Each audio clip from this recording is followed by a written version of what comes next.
So peaceful, thank you. South African Airways has cancelled all its flights between Johannesburg and Hong Kong. This follows protest action at Hong Kong International Airport. SAA says authorities in Hong Kong have suspended air operations to and from the airport. The airline says it will provide help to all ticketed customers holding an SAA ticket. Authorities in Hong Kong have blamed thousands of demonstrators for the disruption.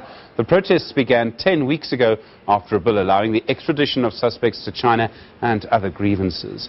SAA spokesperson Tlali Tlali says SAA will be in constant liaison with the authorities in Hong Kong to receive updates and to know when operations could resume. Well, the spokesperson Tlali Tlali is on the line for you now. Tlali, good evening to you and thank you very much indeed for your time. What are authorities in Hong Kong actually telling you about these flights and about the situation at the airport? Good evening, Stephen, and good evening to the viewers. We confirm that the authorities in Hong Kong took a decision to suspend all air operations to and from Hong Kong International Airport, and this was mainly influenced by the protest actions that took place in that area. It became clear that it was increasingly difficult for service providers as well as members of the public to gain access to the airport and for the airport to operate as per normal. We have further received indication and notification to the effect that the situation will be reviewed or assessed at approximately 2200 hours Zulu or UTC, which translates into midnight South African time and about 6 o'clock Hong Kong time. That is the time at which we'll get an update as to whether or not the carriers that operate to Hong Kong or out of Hong Kong will be able to resume operations.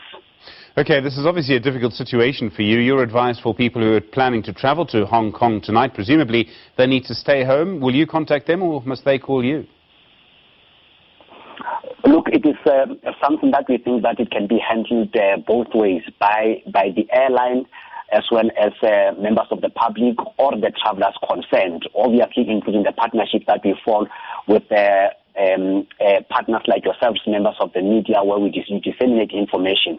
We have put out information on our official communication channels, including our social media platforms, where we'll update the situation as and when the changes occur. We have provided the numbers where they could contact us both in South Africa and in Hong Kong. Okay, do you have any idea at this stage you're waiting for some sort of confirmation, midnight our time?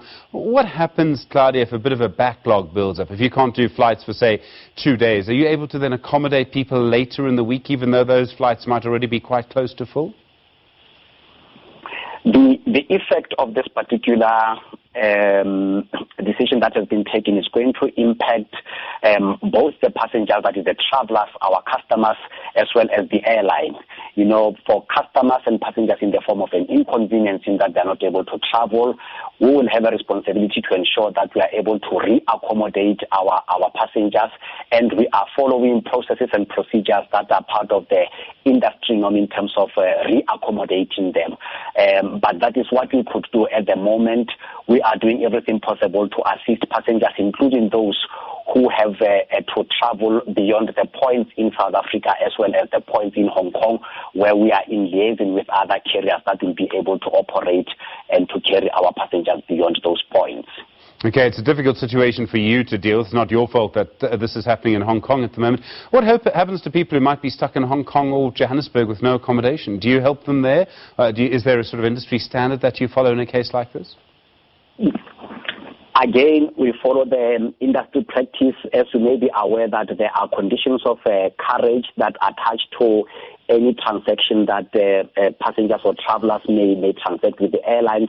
What it means that in instances where the airline or the carrier takes the responsibility directly for not being able to provide air travel service, the carrier will then also carry the responsibility of ensuring that it is able to provide accommodation to such passengers.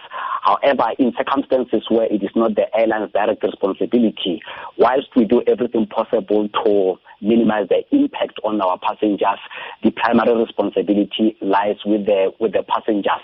Hence, it is important that every time when our passengers travel, they also take insurance so that they are able to minimize the impact of inconvenience under circumstances similar to this one. Tlali Tlali, spokesperson for South African Airways, thank you very much indeed for your time tonight. Developing story, of course, out of Hong Kong. More on that later in the Full View.